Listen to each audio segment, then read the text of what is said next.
Hola a todos y gracias por acompañarme en un nuevo capítulo de Tierra de Monstruos. Para quienes no me conozcáis, me presento. Soy TerrorBeat, un aficionado al terror en general y al cine en particular que reseño sin spoilers los últimos estrenos en salas de cine de las películas del género. Son reseñas no profesionales, de un aficionado para otros aficionados, que son tan solo mi opinión personal y que por supuesto no están condicionadas por ningún estudio ni ninguna distribuidora, pues solo hablo de lo que me gusta y de lo que veo. Si queréis ampliar un poco más las reseñas de este podcast, recordad que siempre podéis visitar nuestra web www.terrorbeat.es, donde podréis encontrar las películas reseñadas en este programa de hoy y muchas más. Además, si os gusta lo que escucháis o simplemente queréis ayudarnos a continuar con el podcast, no olvidéis de seguirnos en la plataforma donde sea que nos estáis escuchando y dejarnos un like. Y no me extiendo más con la introducción, que ya está quedando pesada. Así que, subid el volumen, ajustaos los auriculares, acompañadme en esta nueva edición de Tierra de Monstruos que comienza ya.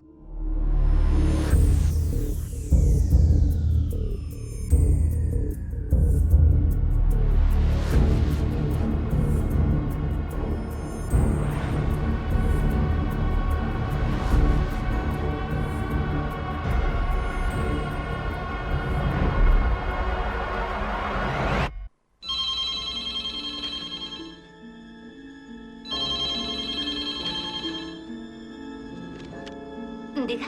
Hola, Sidney. ¿Recuerdas ese momento de las películas de terror cuando alguien comete una estupidez y todo el cine le odia por hacerlo? Es la última casa a la izquierda, por si no te acuerdas. Es la única casa en varios kilómetros, papá. Diga. ¿Has ido a ver a los niños? Está en algún lado, caminando directamente hacia ti. Lo único que puedes hacer es pasárselo a otra persona. No dejo de pensar en esta historia. Hay un vídeo que te mata después de verlo. Hola, siento molestarte. Estoy buscando a mi hermana. Ha desaparecido. ¿La ha visto? No ha desaparecido. Está muerta.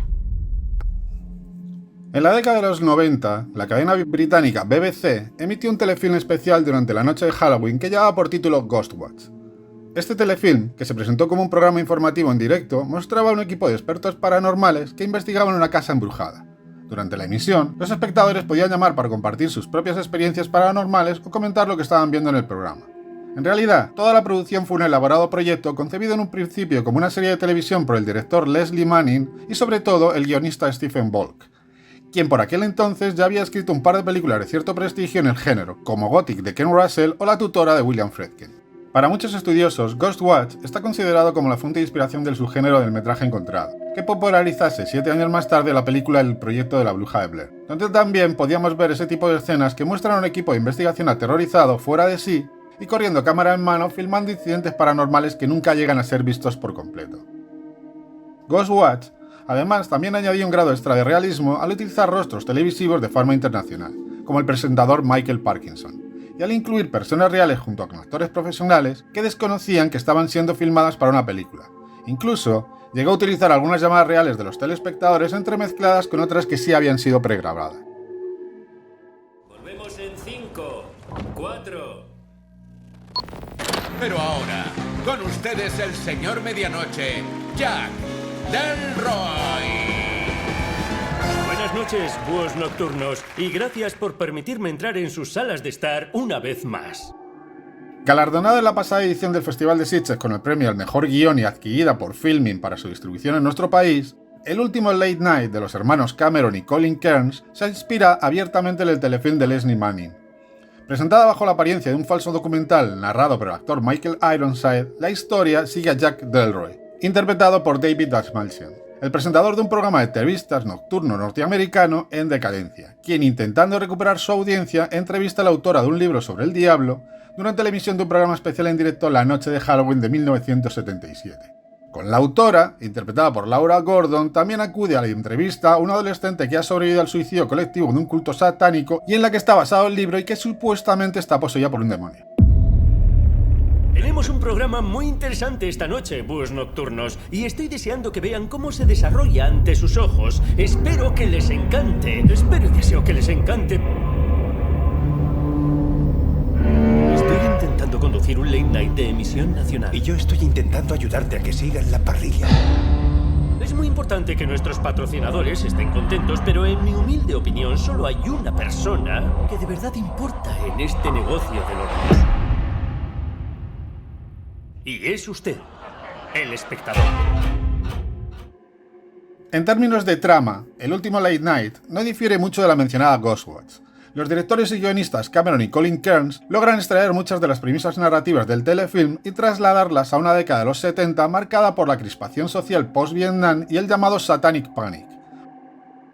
Una falsa y exagerada oleada de pánico moral hacia el satanismo y las sectas ocultistas, alimentada por los sensacionalistas medios de comunicación norteamericanos. Al mismo tiempo, propone una contundente crítica social sobre los peligros de la exposición personal en el medio televisivo por parte de presentadores y colaboradores que usan asuntos domésticos para generar audiencias. También, creo que deslizan un mensaje sobre la capacidad de la televisión de sugestionar o de hipnotizar al espectador y hacerle creer que todo cuanto va detrás de la pantalla de su televisor es real, lo cual contrasta, por cierto, con las críticas recibidas por la película respecto al uso en el prólogo de imágenes recreadas por inteligencia artificial con la intención de contextualizar la turbulenta y nihilista época en la que se sitúa la trama. Los Kearns utilizan el formato del show televisivo para insinuar que lo que vemos en el escenario, es decir, el desarrollo del programa y las entrevistas, no es todo lo que existe, y que efectivamente hay algo más que no vemos, que se oculta detrás de las cámaras pero que influye en lo que pensamos en ese momento.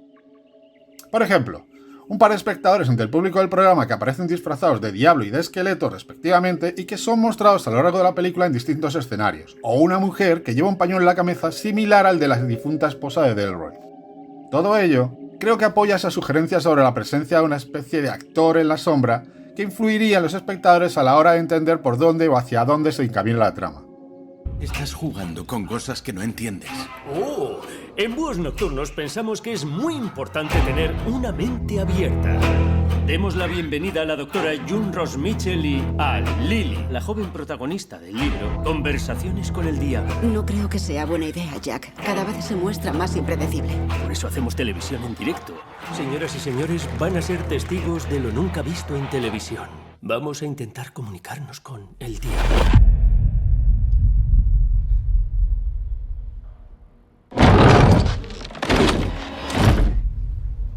Lily, ¿puedes oírme? Una advertencia para quienes estén viendo esto conmigo. Damos paso a los anuncios. Lo que van a ver ¿Te encuentras bien, Jack? es profundamente perturbador e impactante. Aparte de sus aspiraciones de denuncia social, creo que el último Late Night tiene también una impecable puesta en escena. Una atmósfera muy opresiva contenida sobre todo en el plató del programa. Un escenario, por cierto, que está increíblemente recreado y que realmente nos hace creer que estamos viendo un programa de entrevistas nocturno de los años 70. Pero no solo vemos lo que sucede en el plató, sino también lo que sucede detrás del escenario, con escenas rodadas en blanco y negro y diferente formato respecto a las rodadas en el plató que sí respetan el 4/3 del formato televisivo. Las escenas entre bambalinas tienen además diferentes profundidades o focos de atención. Miradas furtivas que espían desde el fondo del fotograma, conversaciones en primer plano y superposiciones o reflejos en espejos que nos sugieren una presencia sobrenatural que observa a los protagonistas y que nos hacen cuestionarnos si lo que estamos viendo es todo lo que hay o por el contrario existe algo más escondido, algo que no vemos y que podría teledirigir de alguna manera lo que está pasando en pantalla. El último Late Night es un thriller sobrenatural que combina sátira y suspense, y que es muy capaz de mantener la tensión y el interés de una historia de posesiones que hemos visto infinitas veces. El truco consiste en adquirir el formato de un falso documental que replica fielmente el estilo familiar y cotidiano de la televisión, con un estilo visual muy realista que, aparte del formato de 4/3, también cuenta con una paleta desaturada de colores amarronados o sepia y un excelente trabajo de vestuario que nos transporta irresistiblemente a un programa de televisión de los 70. Su efectividad es tan innegable que, aunque siempre supe hacia dónde se encaminaba la historia, nunca sentí la tentación de apartar la mirada de la pantalla. Nunca me aburrí, ni nada parecido. Y cuando la trama comienza a retorcerse, a pesar de que todo resulta muy predecible y el desenlace no estuvo a la altura de mis expectativas, la película me pareció muy sólida y sobre todo muy inteligente. A esto tengo que sumarle a la genial interpretación de David Dastmalchian, un actor norteamericano de orígenes iraníes que últimamente se deja caer mucho por el género del terror, ya que lo hemos visto recientemente en The Boogeyman y El último viaje del Demeter. David Dastmalchian brilla con luz propia en su papel de showman televisivo sin escrúpulos, capaz de vender la enfermedad de su mujer con tal de subir un punto a las audiencias. A su lado, la jovencísima Ingrid Torelli se convierte en la otra gran estrella de la película. Personalmente me encantó su personificación de la adolescente poseída y todas esas miradas inquietantes hacia la cámara, que verdaderamente me pusieron los pelos de punta. Y en cuanto al resto del reparto, solo tengo que decir que cumplen sus papeles sin desentonar, algunos menos que otros, y poco más. Dastmalchian y Torelli son quienes van a robarte cada mirada y quienes van a captar tu atención a lo largo de todo el metraje.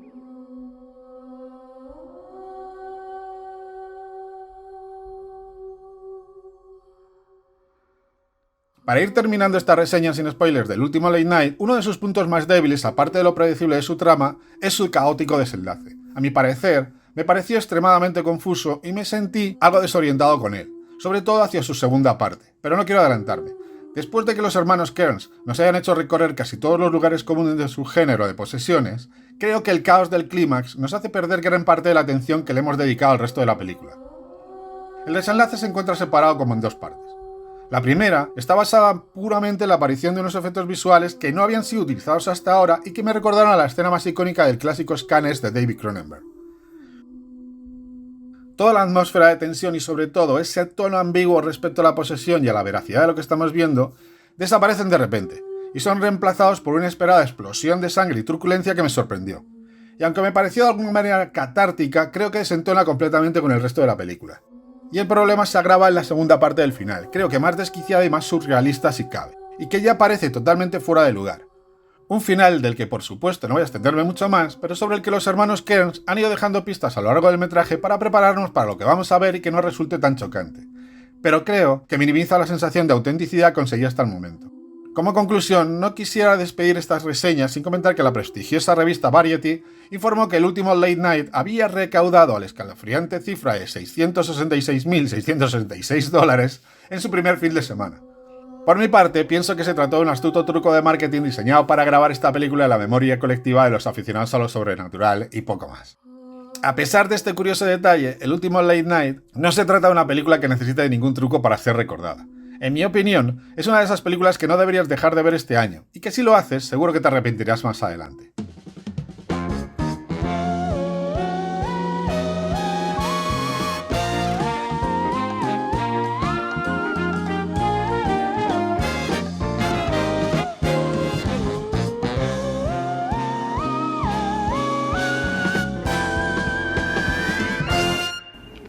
¡Abogado! ¡Abogado! ¿Estás ahí? Tierra de Monstruos, un podcast original de Terror Beat. Siguiendo con el segundo segmento de este programa, voy a hablar de una película bien diferente al último Late Night. Se trata de cine comercial sin tapujos y de una historia que os recordará a otras muchas y que de seguro no os va a dejar indiferentes. Me estoy refiriendo a Tarot, una película estrenada por Sony Pictures España el pasado 10 de mayo y dirigida por los debutantes Spencer Cohen y Anna Halber.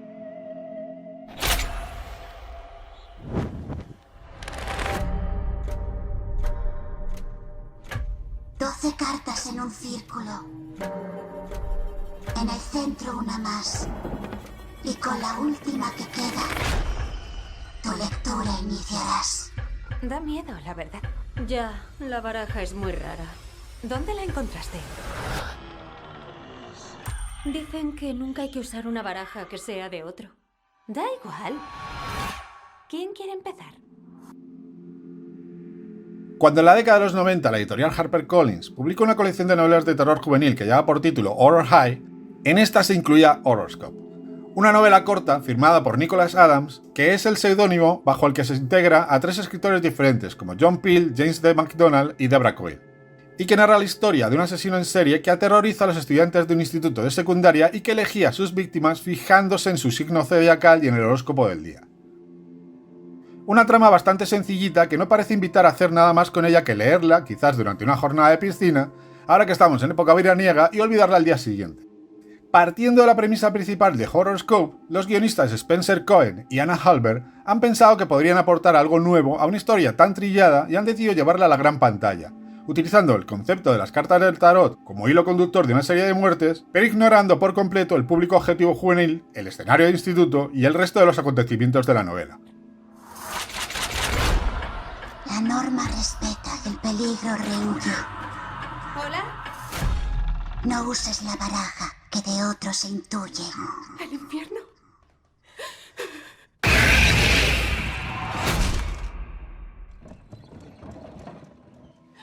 Tarot se sitúa a medio camino entre el subgénero de películas al que se suscribe Destino Final de James Wan y cualquiera de sus imitaciones, que presentaban objetos sobre los que pesa algún tipo de maldición y que terminan matando a aquellos adolescentes o jóvenes adultos que entran en contacto con ellos. Me refiero a películas como Ouija de Styles White, 7 deseos de John R. Leonetti o Polaroid de Lars Kleber. Tarot también se englobaría dentro del subgénero del slasher sobrenatural, una variación del slasher tradicional en el que se cambia la naturaleza del villano del clásico psicópata asesino a una entidad u objeto de índole sobrenatural. Tras la edad dorada del slasher y su posterior declive debido a la repetición y la monotonía, los artesanos del género pronto se dieron cuenta de que era necesario un cambio para mantener su interés. Y ahí apareció Wes Craven al rescate con el estreno de Pesadilla en Elm Street, una película que revitalizó el género introduciendo un nuevo elemento de manera rentable en la rígida fórmula del slasher. Recurriendo al viejo juego del travestismo de los subgéneros, Craven decidió mantener los mismos personajes insufribles que merecían morir por sus comportamientos, digamos fuera de los cánones tradicionales, y la misma estructura del slasher, pero incorporando una perspectiva sobrenatural sobre el villano. Ya no era tan solo una persona disfrazada con una máscara aterradora, sino algo más, una entidad o un objeto sobrenatural más difícil de matar debido precisamente a esa condición de sobrenaturalidad. Tarot es un ejemplo típico de este tipo de slasher sobrenaturales. Un grupo anodino de universitarios que pasan un fin de semana en una casa aislada para celebrar el cumpleaños de uno de ellos, descubren en el sótano una antigua baraja de cartas del tarot con la que deciden obviamente leerse los respectivos horóscopos, a pesar incluso de que la supuesta experta del grupo les advierte sobre la mala suerte que trae utilizar la baraja de otra persona. Por supuesto, pronto descubrimos que la baraja arrastra una terrible maldición que comenzará a matarlos uno a uno siguiendo un orden relacionado con la lectura de sus respectivas fortunas. El ermitaño. El mago. La sentencia o la muerte. ¿Qué rostro verás? Cuando tu cuerpo quede inerte.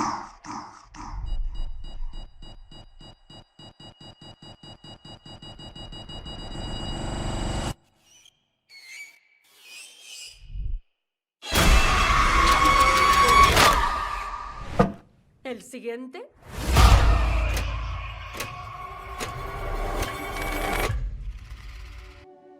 Tarot comienza con un prólogo demasiado extendido. No entiendo muy bien por qué el título de crédito no aparece hasta pasado el primer cuarto de hora. Y desde el principio, queda claro que Spencer Cohen y Anna Halbert aspiran únicamente a presentar una película de terror basada en una serie de asesinatos donde cada nueva muerte sea más impactante que la anterior. Un pastiche de personajes, situaciones e incluso sustos ya vistos con anterioridad, acompañados por la banda sonora de Joseph Bizarra, compositor habitual de la saga de Expediente Warren, y unos efectos especiales tirando a blanditos, sin duda para encajar la película dentro de la calificación por edades para mayores de 16 años. Tarot cuenta también con un reparto de actores desconocidos cuya única funcionalidad es servir de víctima en la siguiente tabla de carnicero, entre los cuales ninguno destaca particularmente salvo quizás Jacob Batalon, protagonista de la serie de sci-fi Reginald the Vampire, y quien se esfuerza en encadenar un chiste sin gracia tras otro. A pesar de ello, el mayor problema de Tarot se encuentra principalmente en su guión. Me sorprendió, por ejemplo, que la pareja de guionistas reconocieron en una entrevista que ni siquiera habían leído el libro en el que basaron su libreto, lo cual no tiene ningún sentido, especialmente si van a acreditar una obra original que no han utilizado. En su lugar, la trama se llena de clichés e incoherencias narrativas que destacan por su extremada falta de compromiso con la propuesta inicial. Al principio, parece que quisieran seguir la fórmula establecida por la mencionada Destino Final, mostrando una serie de muertes supuestamente accidentales relacionadas con el tarot y la mala suerte de quienes usan una baraja de otra persona, como se puede apreciar en las dos primeras muertes. Pero luego, de manera inexplicable, subvierten sus propias reglas al mostrar las siguientes muertes fuera de todo contexto accidental y justificándolas con la introducción de un nuevo personaje, interpretado por Olwen Fourer, como la experta que se ha enfrentado previamente a la fuerza maligna del tarot. Desgraciadamente, su explicación solo consiguió frenar el poco interés que me había generado la película hasta ese momento, y provocarme algún que otro bostezo de aburrimiento en plan no hacía falta que me contasen todo aquello y con un flashback del origen del tarot hubiese sido más que suficiente.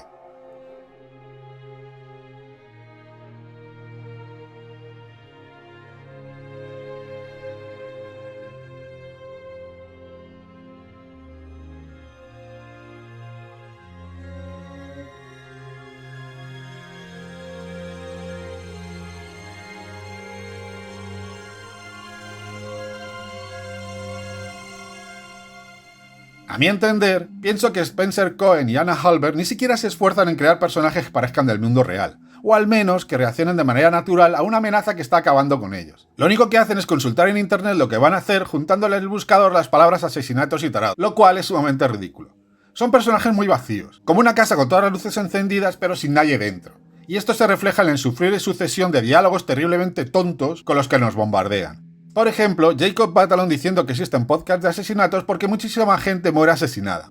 Un razonamiento que parece haber sido extraído de una entrada de TikTok en vez del guión profesional de una película de terror. Incluso con el exceso de villanos que parecen extraídos de una atracción del tipo pasaje del terror, Tarot no logra mejorar el nivel. Para colmo, el desenlace y toda la acumulación de carreras que no van a ninguna parte me resultaran muy cansinos. De verdad, creo que Cohen y Halbert realmente no tenían ni idea de cómo contar su historia más allá de juntar sustos pensados para capturar el interés de un público de generación Z, cuya capacidad de atención se encuentra muy disminuida, acostumbrado a consumir piezas audiovisuales cortas en sus móviles de última generación. En resumen, Tarot es puro cine de terror comercial mainstream, previsible y genérico. Aunque ha cumplido su objetivo inicial y ha triplicado su coste de producción la primera semana de estreno, no dejará ningún tipo de huella en la memoria de los espectadores una vez que abandonen la sala. Algo muy similar a lo que sucede con el grueso del contenido de las plataformas de redes sociales que proporcionan entretenimiento rápido pero sumamente olvidable. Se trata desgraciadamente de otro esfuerzo por iniciar una franquicia que no pasará más allá del primer intento. Por cierto, el uso de una chica final, que no voy a revelar por no hacer spoilers pero que todos adivinaréis nada más comenzar la película, es otro elemento más tomado del slasher más tradicional.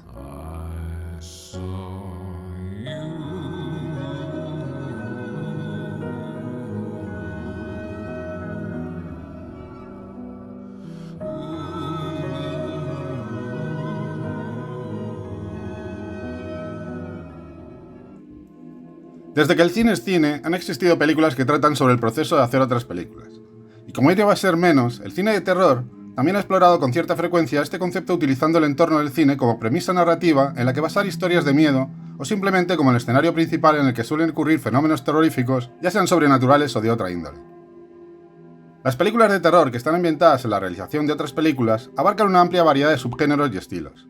Algunas presentan asesinos en serie o monstruos atacando a los equipos de filmación, mientras que otras adoptan un enfoque más psicológico del terror, centrándose en las consecuencias y los efectos mentales que pueden surgir a la hora de recrear esas pesadillas cinematográficas que tanto nos gustan. Partiendo de este interés morboso y casi exhibicionista del proceso de realización cinematográfica, el actor neozelandés Russell Crowe, quien parece últimamente dedicado a interpretar papeles de exorcistas, estrena El exorcismo de Georgetown. Una película de cine dentro del cine y terror metareferencial que llega tan solo un año después de su interpretación del padre a Gabriel Amorth en El exorcista del Papa, y antes de que, según informó la revista de cine británica Empire, se prepare el rodaje de su secuela. Perdóname, padre, porque he pecado. Este trabajo lo he conseguido a costa de otra persona. Una tragedia.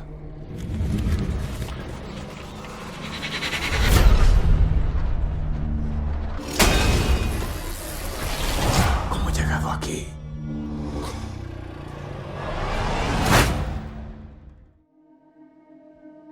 La trama del exorcismo de Georgetown se centra en Anthony Miller, un actor en decadencia que está recuperándose de sus problemas con el alcohol y que está interpretado por Russell Crowe.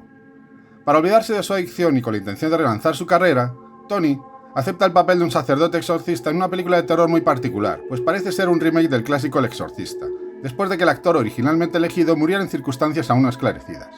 Sin embargo, tan pronto como da comienzo el rodaje, Tony empezará a mostrar un comportamiento inestable y violento, lo que lleva a su hija, la actriz de la trilogía La calle del terror, Ryan Sipkis, a sospechar que podría estar recayendo en su adicción, aunque no pasa mucho tiempo antes de que descubramos que algo más siniestro es lo que está afligiendo al pobre de Tony. Padre, ¿qué debo hacer? A mí me salvó una vez. Creí que ya no volvería a ocurrir. No se merece la salvación, y lo sabes. Es normal tener miedo. Ten fe. Él protegerá a sus hijos. Y cuando ocurra, corre.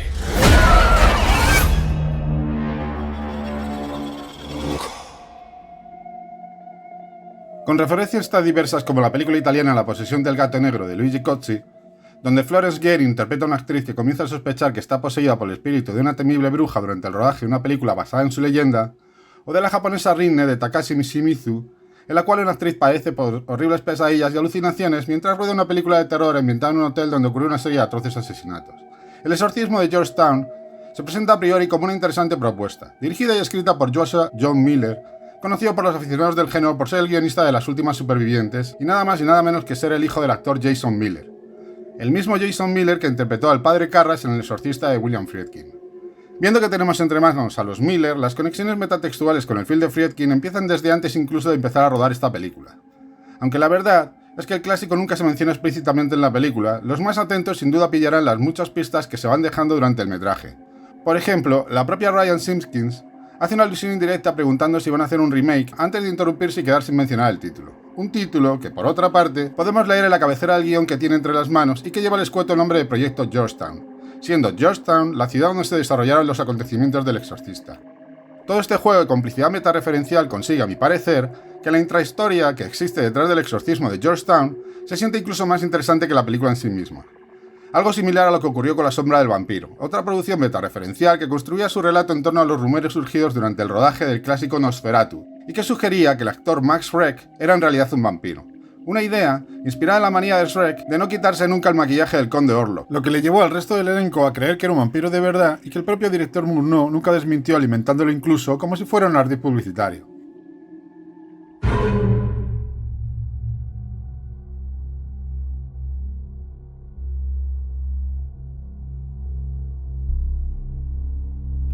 Como sucediera con Nosferatu, El exorcista de Friedkin también estuvo rodeada de rumores funestos, debido sobre todo a la serie de trágicos incidentes que afectaron al elenco y al equipo técnico. Rumores que Joshua John Miller parece querer reflejar en su propia película, haciendo que el actor que iba a interpretar inicialmente el papel de sacerdote sufra un accidente mortal en el set. O que el propio Tony recaiga en su adicción de una manera similar a lo que le sucedió a la actriz Mercedes McCambridge durante el rodaje del exorcista. Mercedes McCambridge puso la voz a la niña Regan, y para endurecerla decidió recurrir al tabaco y al alcohol a pesar de que ella misma era una exadicta y del riesgo de padecer una recaída como así sucedió. Básicamente, El exorcismo de Georgetown es una película sobre el rodaje del remake del Exorcista, lo cual significa que tiene todos los tropos y clichés que cabría esperar de una película sobre exorcismos: la parafernalia católica, el protagonista atormentado y el existencialismo religioso. Además, en teoría, se beneficia de la presencia de un actor de la talla de Russell Crowe, quien llega impulsado por el éxito de audiencia obtenido con El exorcista del Papa, lo que convierte a esta película en su segunda película sobre el tema en poco más de un año, aunque en realidad se rodase con anterioridad y tardase más de 4 años en ver una sala de cine. Y si a todo esto le añades también la más que evidente sinergia creada a partir de la relación familiar del director con el clásico de William Friedkin, a priori tenemos entre manos un proyecto más que ganador. Pero la verdad es que El exorcismo de Georgetown no es una película ni mucho menos redonda. Su mayor problema radica en que no basta con exhibir credenciales para garantizar el éxito, que es lo que debió pensar Joshua John Miller cuando decidió rescatar el proyecto, pero claramente se olvidó de estudiar el fracaso en taquilla del Exorcista Creyente, el reboot del Exorcista firmado por David Gordon Green, y que falló exactamente las mismas cosas en las que ha fallado la película de Joshua John Miller.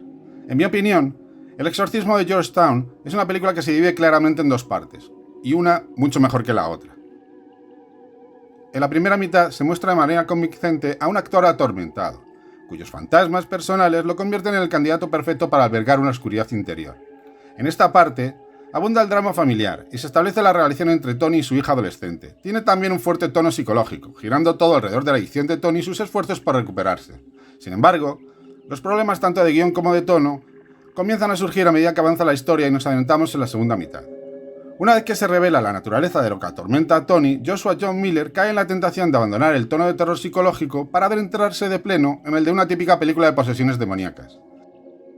Eventualmente, la película además termina volviéndose desordenada y sobre todo predecible, ofreciendo más de lo mismo que cualquier otra película estandarizada que pertenezca al subgénero de exorcismos.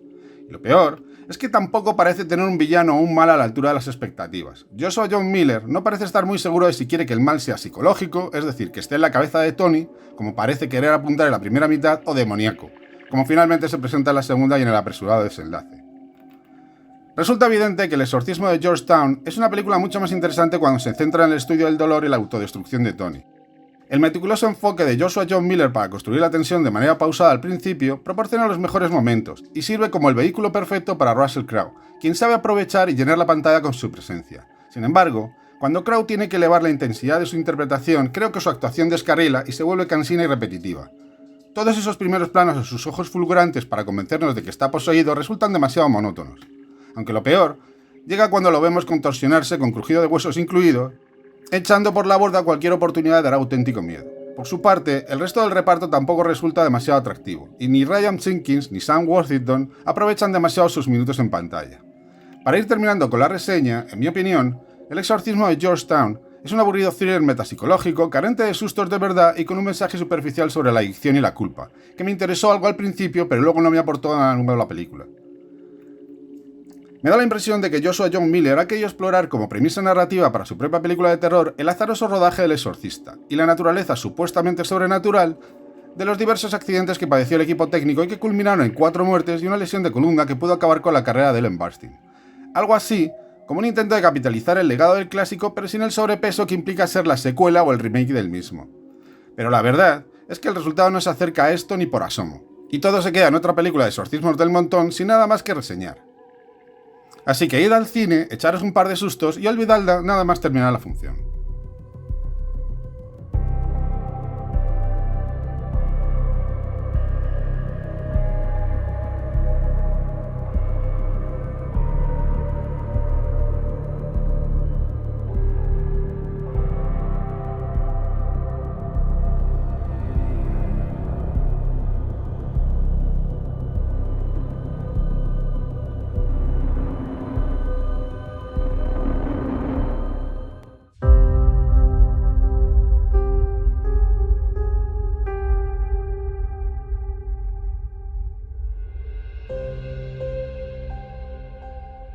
Estás escuchando Tierra de Monstruos con Terror Beat.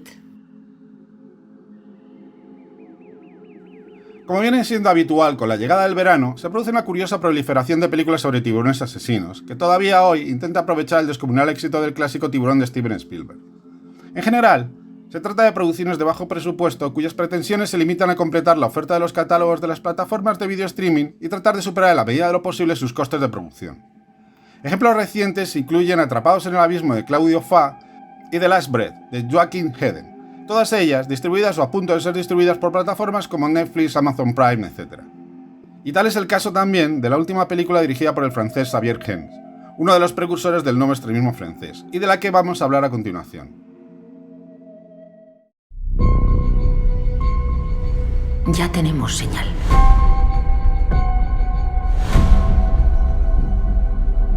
Es imposible. Sé dónde está. En pleno París. ¿Pero qué hace ahí?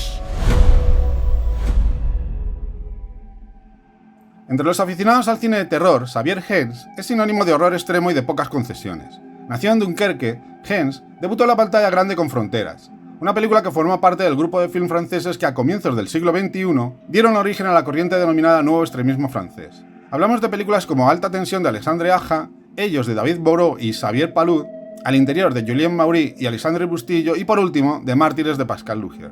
Todas estas películas se caracterizaron por su elevado contenido de violencia y gore descarnado, que en muchas ocasiones provocaron que un buen número de espectadores abandonaran las salas de cine afectados o indignados por lo que estaban presenciando. Fronteras, además, introdujo un marcado contenido político, al narrar la historia de un grupo de jóvenes franco-árabes que, aprovechando las violentas manifestaciones parisinas contra la posible elección de un gobierno de extrema derecha, deciden perpetrar un robo.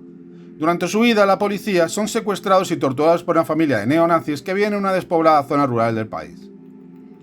Con esa predilección por la denuncia sociopolítica y el cine de terror más extremo que le caracteriza, Xavier Gens presenta su particular incursión en el subgénero de tiburones asesinos, también conocido como Sharksploitation, con En las profundidades del Sena, un thriller de terror con tintes ecológicos estrenado por la plataforma Netflix que narra la historia de Sofía, una bióloga marina protagonizada por Beris Bello y especializada en la adaptación al cambio climático mostrada por algunos tiburones mako, cuya investigación en el llamado Séptimo Continente, una isla de basura plástica que flota a la deriva en las aguas del Pacífico Norte, acaba en tragedia. Años más tarde, Sofía descubrirá que uno de los tiburones de su estudio se encuentra sembrando el terror en las aguas del río Sena de París, justo cuando la ciudad se prepara para acoger un triatlón como anticipo a los próximos Juegos Olímpicos. Cuando la alcaldesa de la ciudad se niega a suspender la prueba, Sofía intentará detener al tiburón, al que ha bautizado como Lilith, con la ayuda de una policía parisina y un grupo de ecologistas que buscan liberarlo en alta mar. ¿Un tiburón en el Sena? ¿Y qué hace en París? Con la orca y la beluga no hizo preguntas. El triatlón empieza en menos de 24 horas. Si no hacemos nada, su operación publicitaria podría convertirse en un baño de sangre. Será una masacre.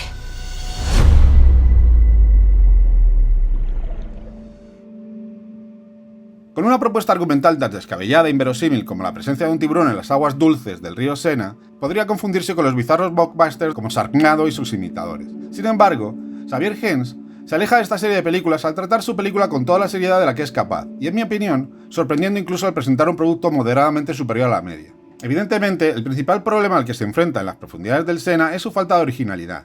La premisa de alto impacto de trasladar la amenaza de un tiburón desde su hábitat natural a un escenario urbano muy reconocible ya se había llevado a la pantalla con anterioridad en el telefilm Tiburones en Venecia de Danny Lerner, una especie de imitación de las aventuras de Indiana Jones que proponía la presencia de tiburones asesinos en los canales de la turística ciudad de Venecia, y que, como era de esperar, no tuvo una buena acogida, lo cual no auguraba nada bueno para la propuesta de Xavier Gens.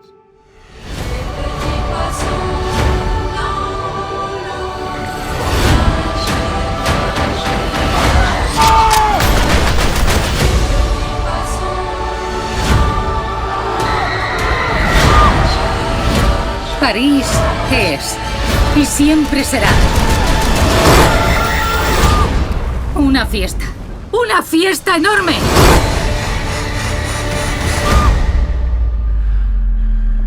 Se acabó.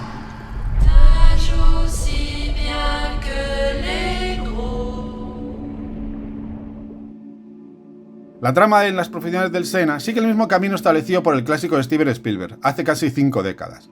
Es decir, nos enfrentamos a la sucesión de los típicos ataques inesperados de Lilith, la cual va acumulando víctimas inocentes mientras las autoridades se obstinan en negar su existencia para proteger sus propios intereses, y todo ello desemboca en una cacería del monstruo y un final supuestamente explosivo que en el caso de Gens se adhiere al nihilismo propio del terror galo y rinde cierto homenaje a Alexandre Aja y su piraña 3D.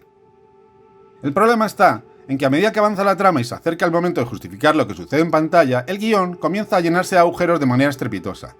Nunca se ofrece una razón creíble para la presencia de Lilith en las aguas del Sena, ni se explica cómo ha alterado su proceso de osmorregulación para poder nadar en aguas fluviales. Además, Xavier Gens tampoco desarrolla lo suficiente a los personajes principales, lo que impide que el espectador se conecte con alguno de ellos. Berenice Bello, actriz galardonada con un premio César a la mejor interpretación y nominada al Oscar como mejor actriz de reparto, se encuentra como pez fuera del agua en su papel de acción. Y el resto de personajes y reparto resultan tan anodinos como estereotipados: el policía con pasado atormentado, el político villano, los activistas irresponsables, etc. Es cierto que las películas sobre ataques de tiburones no se destacan precisamente por la profundidad de sus guiones. De hecho, pienso que cuanto más simples sean, mejor suelen funcionar. La pareja de buceadores abandonados en aguas infestadas de tiburones de Open Water o la surfista acorralada en una boya por un gran tiburón blanco de infierno azul sobresalen por su extrema simplicidad argumental. En las profundidades del Sena también parte de una premisa simple, al menos en principio: ¿qué pasaría si hubiera un tiburón en el Sena? Sin embargo, creo que el marcado mensaje ecologista que motiva la mayoría de las escenas y los giros inverosímiles respecto a la fisiología de Lilith van complicando el guión y abriendo arcos narrativos que Xavier Gens no se molesta en cerrar. A pesar de todo, siendo Xavier Gens un realizador muy visual, en las profundidades del Sena nos deja algunas imágenes memorables. Por ejemplo, su obsesión por introducir un mensaje ecologista tiene como resultado una de las escenas de terror submarino más curiosas de los últimos tiempos. Una que muestra al equipo de Sofía siendo atacado por Lilith en la isla de basura del Pacífico y que culmina con Sofía emergiendo del agua ensangrentada.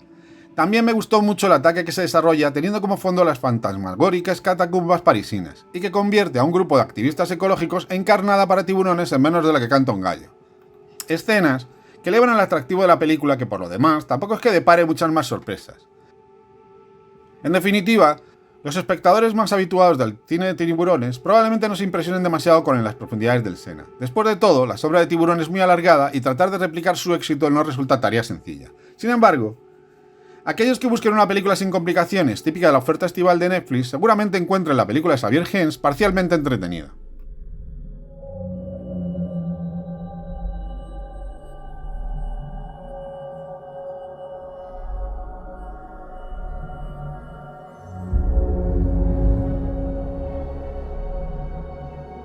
Y hasta aquí llegó la edición número 17 de Tierra de Monstruos, que se corresponde al resto de estrenos de mayo y que espero que os haya gustado.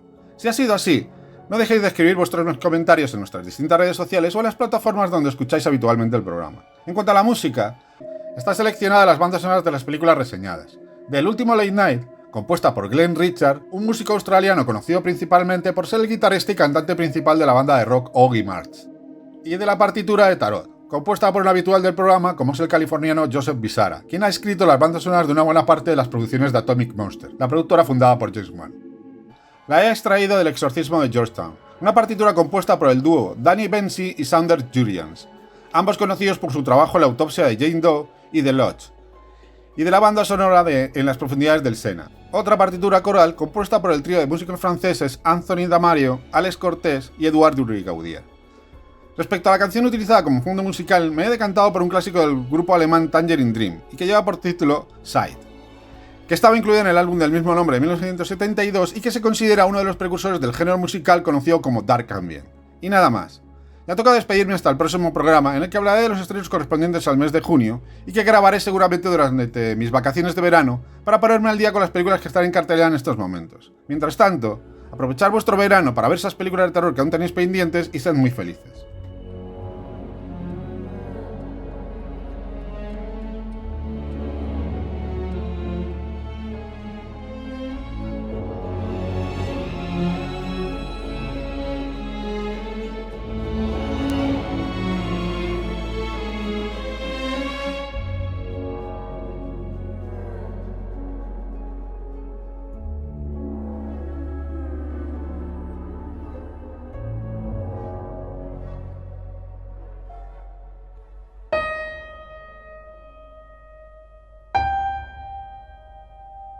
Estás escuchando Tierra de Monstruos, un podcast original de Terror Beat.